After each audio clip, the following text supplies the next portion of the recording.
শবে বরাতের রাত্রে আমাদের ইবাদত করতে হবে। তো অনেকে প্রশ্ন তোলে যে শবে বরাত বলতে কিছু নেই।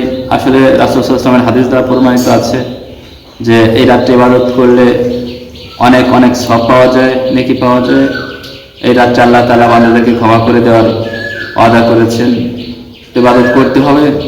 ইবাদত করতে হবে, আমরা কি কি ইবাদত করব আর কি কি ছেড়ে দেবো সে বিষয়ে আলোচনা করতে যাচ্ছি।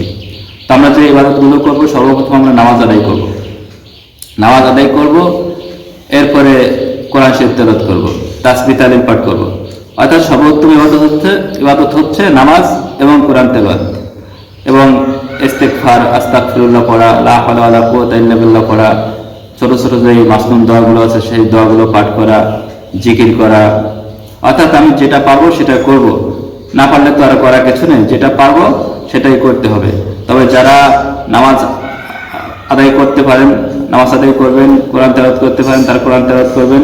এই দুটা উত্তম ইবাদত। তো নামাজ কতটুকু আদায় করতে হবে, কয় রাকাত আদায় করতে হবে সেটা বিষয় না। বিষয়টা হচ্ছে কি নামাজটা খুশুর সাথে আল্লাহর জন্য, আল্লাহকে খুশি করার জন্য নামাজটা আদায় করা, ধীরে স্থিরভাবে নামাজ আদায় করা। যে প্রতিযোগিতা করে নয় যে কে কয় রাকাত পড়তে পারে সেরকম না। দেখতে হবে যে কার নামাজটা সুন্দর করে, কে কতটুকু সুন্দর করে নামাজ আদায় করতে পারে সেভাবে নামাজ আদায় করতে হবে। হোক আবার 10 রাকাত নামাজ হোক 8 রাকাত নামাজ হোক, কিন্তু নামাজটা যেন নামাজের মতো হয়, রুকু সেজদা ঠিক মতো যেন হয়। আর তাড়াহুড়া করতে গিয়ে যদি আমার নামাজ যদি ঠিক মতো আদায় না হয় তাহলে তো নামাজই হলো না।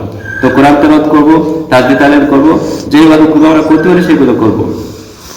আর রাতের সীমাবদ্ধতা নেই। আমরা মুসল্লিরা অনেকে মসজিদে আইসা 1 ঘন্টা 2 ঘন্টা ইবাদত করে বাড়ি চলে যাই, নাক টেনে ঘুমাই। আসলে এটা নয়, যে ইবাদতটা করতে হবে রাতভর। 12 রাকাত 14 রাকাত নামাজ না, পুরো রাতভর ইবাদত করার কথা বলা হয়েছে। তো আমরা 12 রাকাত 10 রাকাত পড়ে ঘুম পড়ে যাই। মহিলারা আছে অনেক রাত পর্যন্ত ইবাদত করে। তো আমরা রাত্রে ইবাদত করব এবং দিনের বেলায় রোজা রাখবো আল্লাহর জন্য। যদি রাত্রেবেলায় ইবাদত করা হয় আর দিনের বেলা রোজা রাখা হয় তাহলে আল্লাহ তাআলা তাকে মাফ করে দেওয়ার আদা করেছেন।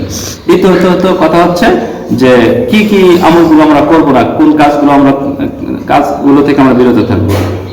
1 নম্বরে আমাদের শবে বরাতে অনেক আনন্দ আসে, মনের ভিতরে আনন্দ লাগে, সেজন্য আমরা অনেকে বাজি ফুটাই, এরপর আগরবাতি জ্বালাই, মসজিদে মিষ্টি বিতরণ করি। এই সমস্ত আসলে সুন্নাতের খিলাফ। এরপরে মহিলারা বাড়িতে বসে বসে রুটি হালুয়া বানাই, গোস্ত রান্না করে, ঠিক আছে, ইবাদত বাদ দিয়ে এই কাজগুলো করি না। এই কাজগুলো করা যাবে না। এটা হিন্দুস্থানের কুসংস্কার বলা হয় যে এই কাজগুলো তারা করতো।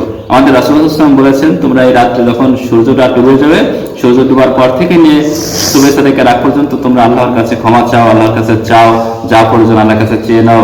হ্যাঁ, এইভাবে আল্লাহ তাআলার কাছে চাইতে আল্লাহ তাআলা বলেছেন। তো যে কাজগুলো আল্লাহ রাসূল সাল্লাল্লাহু আলাইহি ওয়াসাল্লাম করতে নিষেধ করেছেন সেই কাজগুলো করা যাবে না, আর যেই কাজগুলো রাসূল সাল্লাল্লাহু আলাইহি ওয়াসাল্লাম করেছেন সেগুলো আমাদেরকে করতে হবে।